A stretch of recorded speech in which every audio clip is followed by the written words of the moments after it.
Muy bien, el día de hoy tenemos exposiciones en esta mañana y tenemos a varios estudiantes que van a estar exponiendo y quiero darle el paso a Ángela Buenaño, que va a estar con el tema de esta mañana titulado Las encomiendas. Angelita, continúe, por favor.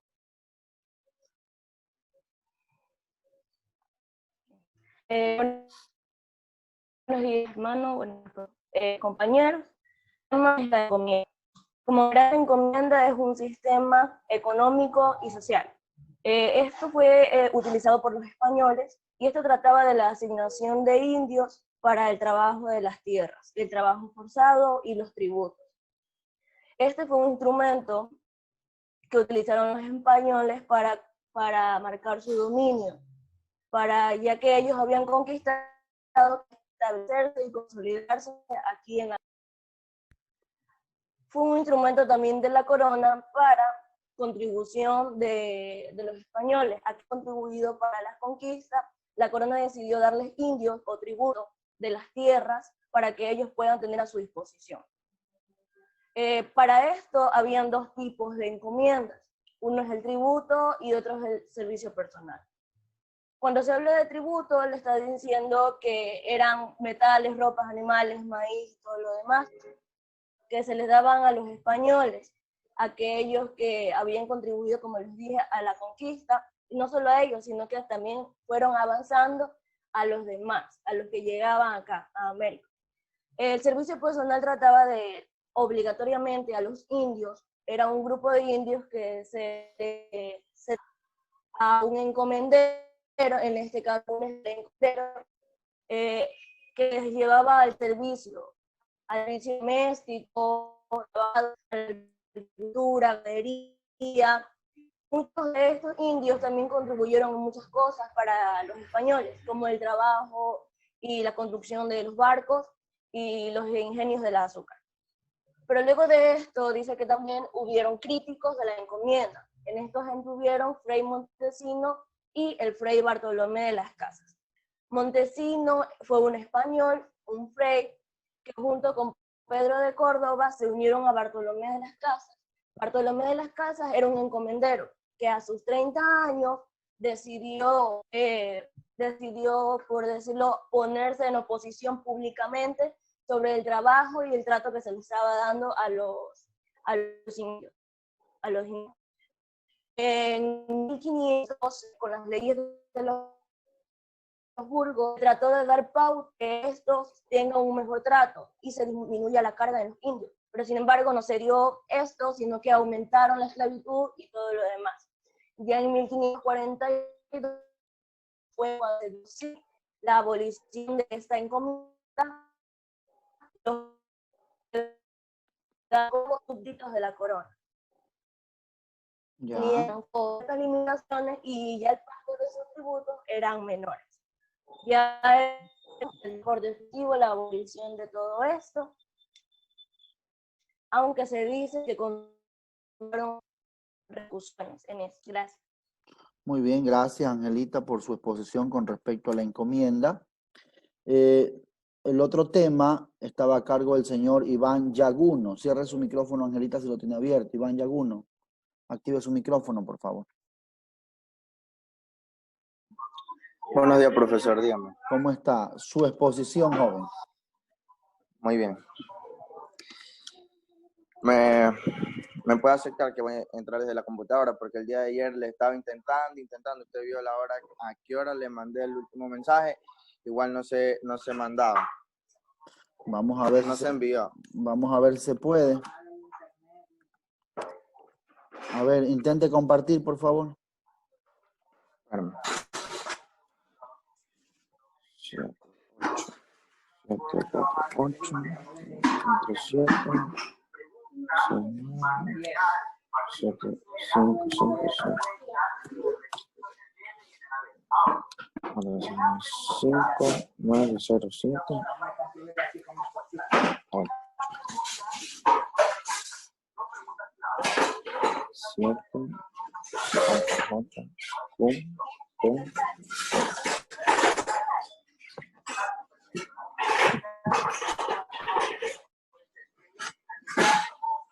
Ahí estoy iniciando desde la computadora, profesor, Ya, para que me acepte en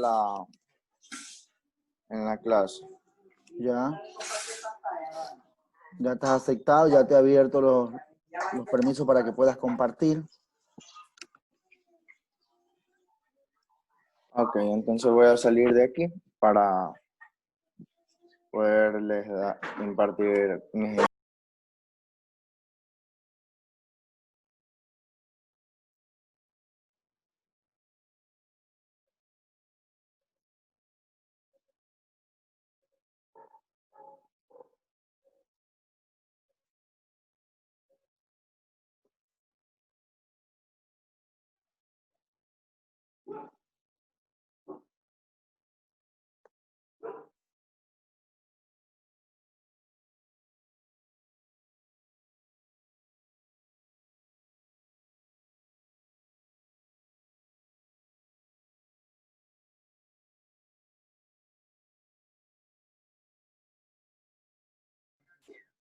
¿Me escuchan, profesor? ¿Sí me escuchan?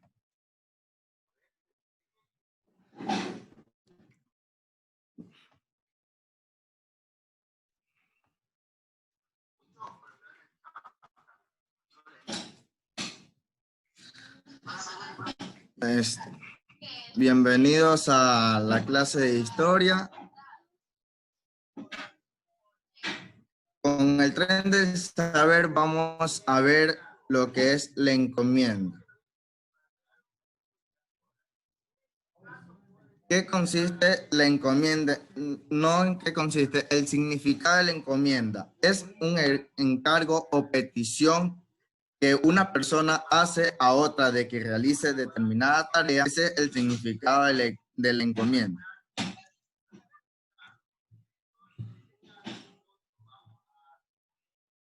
Los beneficios que tenían los encomenderos en su tiempo.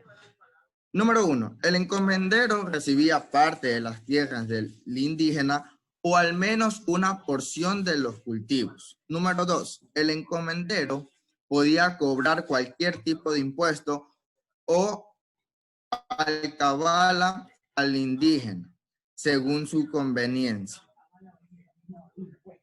Número 3. El encomendero se ganaba una posición privilegiada en la sociedad.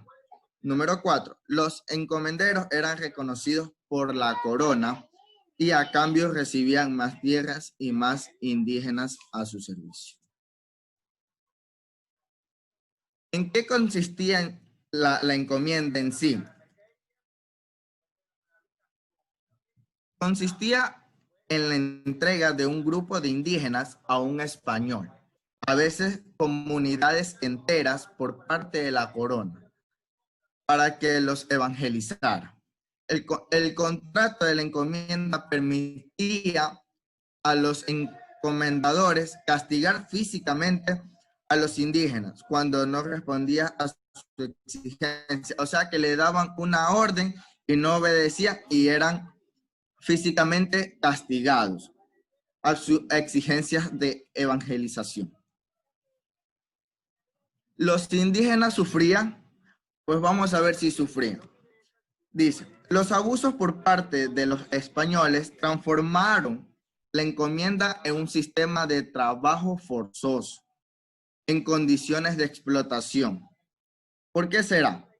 Vamos a ver. Por esta razón, los indígenas encomendados terminaron efectuando labores agrícolas. Ya no eran simplemente encomendados, sino que también se dedicaban a labores agrícolas, el sembrado, etcétera, o cuidando animales, construyendo caminos y obras de infraestructura o realizando servicios domésticos. Estos trabajos no recibían remuneración alguna. Y para los que no saben qué es remuneración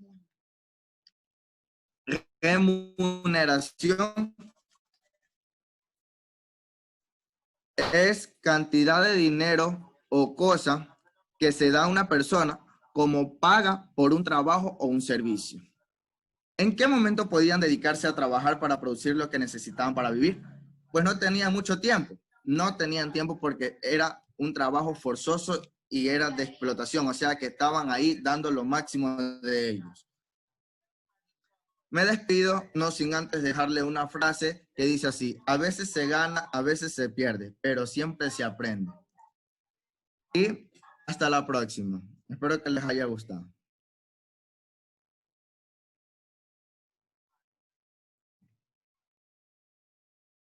Tiene desactivado el micrófono, profe, no se lo escucha. Muy bien, gracias Iván. Continuamos por favor con la compañera, la otra compañera, Mel. Mel, por favor.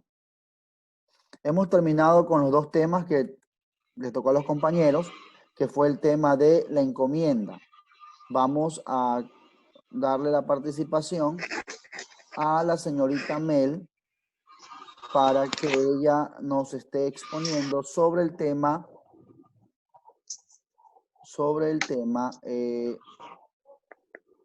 las mitas. Muy bien. Vamos a tratar de ir dando espacio. ¿Está Mel lista? Buenos días. Buenos días, hermana. ¿Cómo está? Bien. A ver, Mel, le escuchamos sobre la mita. Ya. Bueno, buenas tardes, compañeros profesores. Buenos días, perdón, compañeros profesores. Bueno, le voy a dar qué es la mita inca. Bueno, el imperio inca, el amista, no, perdón, a ver. El imperio inca necesitaba de mano de obra para ejecutar grandes obras públicas para mantener al imperio inca unido. Estos proyectos fueron impulsados por las comunidades o ayllú. Para la construcción de la extensa red de carreteras son caminos inca, puentes, fortalezas, centros administrativos, templos, acueductos, explotación de minas, etc. Existe una mita de servicios especiales como las labores de cagüero de sapo inca, músico,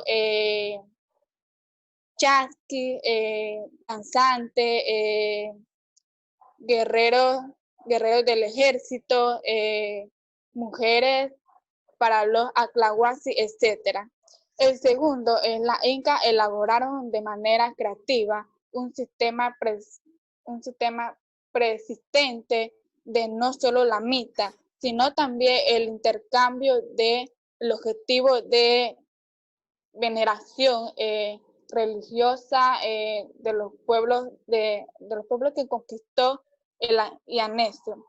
El imperio, este cambio generalizaba el debido respeto entre el pueblo conquistado. También tenemos la imagen que es el primer imagen. Bueno, ¿sí le puedo poner la imagen? Ahí están las imágenes. Por favor. Esas son las imágenes Sí, que para tengo. darle el nombre. Ahí están las imágenes, mira. Ajá. Ya ve. Todavía no sale, hermano. Ah, yo ya la compartí. Aquí están las imágenes. Ya, hermano.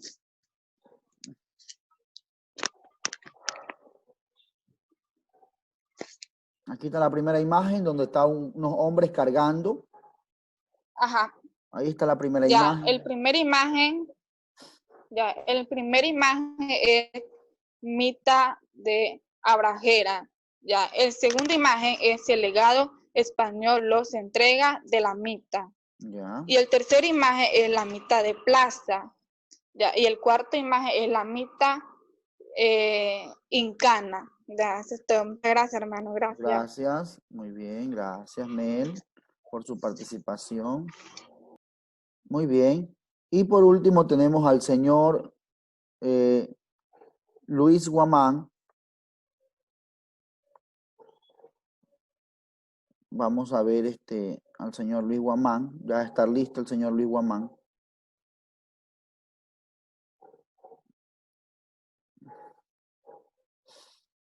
Luis Guamán. Un ratito para poder abrir la diapositiva de Luis.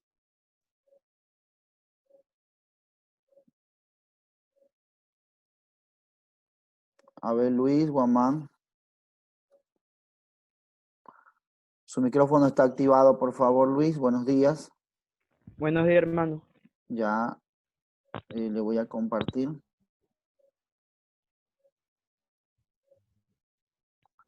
A ver, Luis. ¿Puede ver su diapositiva? Sí. Ya, listo. Ya. Recién peinándose, ahí está. A ver, Luis, le escuchamos. A ver, buenos días, hermano, y buenos días con todos. Mi tema era la mita. La mita proviene de la lengua quechua y su significado era turno en trabajo. Este era un sistema de trabajo en Sudamérica, específicamente en la región andina. Este sistema de trabajo por turno se utilizaba tanto en la época incaica como el de la colonia. Este sistema lo utilizaban el Imperio Inca o el Tahuantinsuyo. ¿Qué consistía este sistema y cómo aplicaba el Imperio Inca? Ellos obligaban a los varones de cada comunidad, o sea, la comunidad Ayllu, que tenían entre 18 y 50 años, trabajar por turnos durante un periodo de tiempo. Ya, el imperio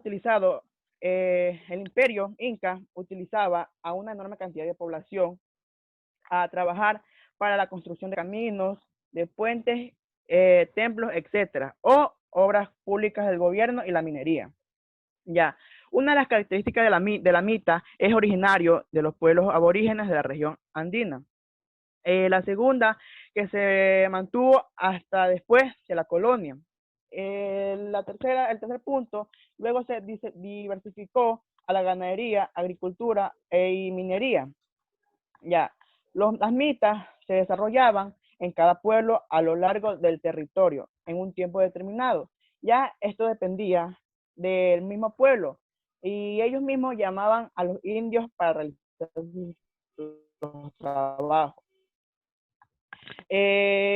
¿Cómo funcionaba la mita? La mita en sí, los españoles en esa época eran los dirigentes de la zona. Ya, el corregidor, a través del cacique, mandaba a los indios a hacer el repartido de diferentes cargos, como encomenderos o hacendados. Para dicho trabajo, lo que hacían allá en el pueblo indígena, realizaban sorteos en un lugar concreto. Y los que ganaban se iban a trabajar. Este sorteo era inducido a través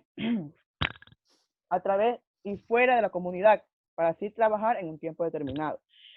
La mita y su impacto en la agro tuvo 3 puntos, en el cual primero fue el primero fue la obligación de trabajo. ¿De qué dependía? Que las presiones tributarias obligaban a los indios a cumplir con el trabajo en los campos o en lugares determinados que decían los españoles. También los caciques ocupaban las tierras que no estaban siendo trabajadas instantáneamente. Ya, el segundo punto es abandono de la comunidad. Se trasladaron a otras ciudades como trabajadores libres o mendigos. También algunos fueron como forasteros y convirtieron en yaconacos de las haciendas. Y el último punto es el auge de la minería. Las provincias que no estaban obligadas a enviar a mitayos, como en ciudades de Chuquisaca, Cochabamba y Tarija, se convirtieron en fuentes de alimentos y coca para la villa imperial. Y esto fue todo mi tema de exposición. Gracias. ¿Y esa diapositiva quiere? Muy bien. Gracias, Luis. Bueno, hemos visto dos temas en esta clase, ¿verdad? El primer tema estaba relacionado con la encomienda. ¿Y qué era la encomienda? Como la palabra lo dice, encomienda viene de encomendar. el rey o la autoridad española le encomendaba a un español un grupo de indígenas. Este grupo de indígenas que recibía el español tenía la obligación de cuidarlo. Mire cuál era la obligación dada por el rey al encomendero: cuidarlo, vestirlo, alimentarlo, y no solo eso, sino que también tenía que adoctrinarlo, enseñarle la fe cristiana a estas personas. Pero ¿qué sucedía? Los encomenderos no hacían nada de eso, los maltrataban, los hacían trabajar, los ponían a trabajo forzoso. ¿Cuál es la diferencia entre la encomienda, verdad, y la mita? La diferencia era que a la encomienda iban los mejores seleccionados del imperio inca, los más agraciados, los que tenían más talla. ¿Para qué? Para que estos sean tratados de manera diferente. Por eso se les atendía una persona para que velara por ellos. Pero acá los encomenderos hacían todo lo contrario. A diferencia que la mita era el trabajo forzoso, la obligación que tenía el resto del pueblo, ¿sí?, de trabajar de manera obligada con la finalidad de lo que los españoles abusaban de ellos. En la mita, los españoles, en la mita colonial, los españoles abusaban totalmente de los incas o de los pueblos aborígenes. A diferencia que en la encomienda debería ser distinto, pero lamentablemente las dos eran casi iguales. El encomendero tenía que cumplir con la función de evangelizarlo, de darle de comer, de cuidarlo, de darle un poco de trabajo. Pero ¿qué sucede? Nunca hicieron eso. El encomendero lo que hizo fue aprovecharse de la situación, maltratarlo, y si no aceptaba la fe, él lo reportaba, se puede decir, que no aceptaba el cristianismo, y le daba muerte cuando ya no le servía uno de sus encomendados. En cambio, en la mita no solo era española, sino que era incaica. Cuando los españoles llegaron a nuestro territorio, vieron que ya los incas tenían el trabajo por mita. Entonces lo que ellos hicieron fue apoderarse, ponerse como autoridades. ¿Y qué hicieron? Que ellos sigan trabajando, que ellos sigan sometidos, y que todo lo que producían, sea en el campo, sea en la fortaleza, las carreteras que hacían para que los crucen los chasquis, todo esto que ellos hacían, siga siendo utilizado para beneficio ¿de quiénes? De los españoles. Entonces, alguien habló por ahí, creo que Guamán habló sobre los yaconazos. Los yaconazos, ¿quién eran? Eran los grupos, los pueblos que habían sido tomados por prisioneros y los tomaban como esclavos. Ellos no podían percibir ninguna remuneración, como decía Iván. Remuneración era el tipo de pago, tal vez no era en ayoras, no era en plata, pero era en comida, ¿verdad?, en alimentación. De esta manera los mantenían. Pero a los yaconazos no se les permitía recibir remuneración. A lo mucho los alimentaban para que sigan trabajando y sigan siendo forzados. Pero todas estas actividades, tanto la mita como la encomienda, y a estos grupos acogidos al yaconazo, fueron los que causaron la destrucción y la desaparición de los pueblos indígenas de América Latina. Una vez que los españoles se dieron cuenta que los indígenas estaban desapareciendo y estaban muriendo por el maltrato, por el excesivo trabajo que ellos le causaban, ¿qué comenzaron a hacer? Comenzaron a traer extranjeros, como ya habían conquistado el continente de África, estaban trayendo de África a América a los negros para que ellos trabajaran, para que ellos pusieran su fuerza, en vista de que ya los indígenas estaban, ¿qué cosa? Enfermos, y la gran parte de ellos habían muerto. Señores estudiantes, de esta manera vamos a ir trabajando. Pregunto yo, señorita Lalesca, active su micrófono.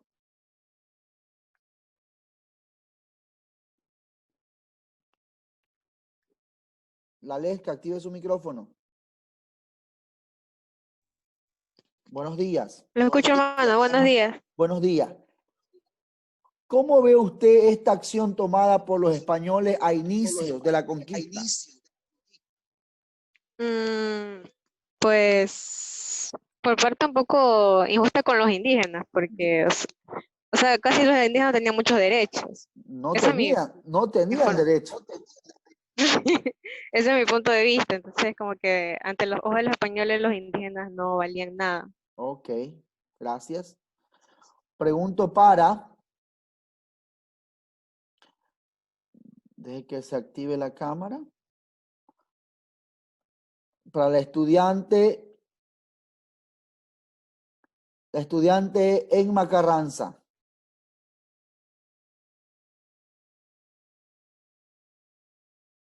Active su micrófono, Enma. Se me fue, déjeme buscarla. Active su micrófono. ¿Cuál hubiese sido su accionar al maltrato en aquella época? Hermano, es que mi internet está malo y escuchaba entrecortado y algunas veces no ni escuchaba. Y la música está buena. Gracias. Señor Ramos, coménteme su opinión, por favor, que me escribió por el chat, señor Ramos. Active su micrófono, señor Ramos. Bueno, Active. ya, buenos días, hermano. Dígame su Ya, opinión. sobre Lo que me acaba de escribir por interno. lo que pusieron. Lo que me acaba de escribir ahorita por interno. Ya. O sea, porque yo creo que los indígenas eran como que, o sea, ¿cómo le digo? Es que, a ver, es que la pregunta fue en sí, fue esta, de que por qué los indígenas veían el oro como algo normal, común y Ya. corriente. Y los españoles cuando vinieron, vieron eso como algo precioso, algo valioso, porque decían que los indígenas usaban como vestimenta, como adornos el oro. Usaban anillos de oro, collares de oro, todo era de oro. Y por eso es que los españoles nos conquistaron, porque querían eso. Ya. Ya, y yo pienso al respecto que porque aquí en América había oro, eso era común para ellos. En cambio, en España no había. En Europa. Y en Europa eso ya. Y, o sea, eso es lo que creo que por eso se enviciaron demasiado los españoles con el oro, porque al ver algo bonito y precioso, son ambiciosos, quieren tenerlo. Y, Exactamente. y pues, o sea, mandé. Dígame. Y, o sea, y ahí voy a otra pregunta.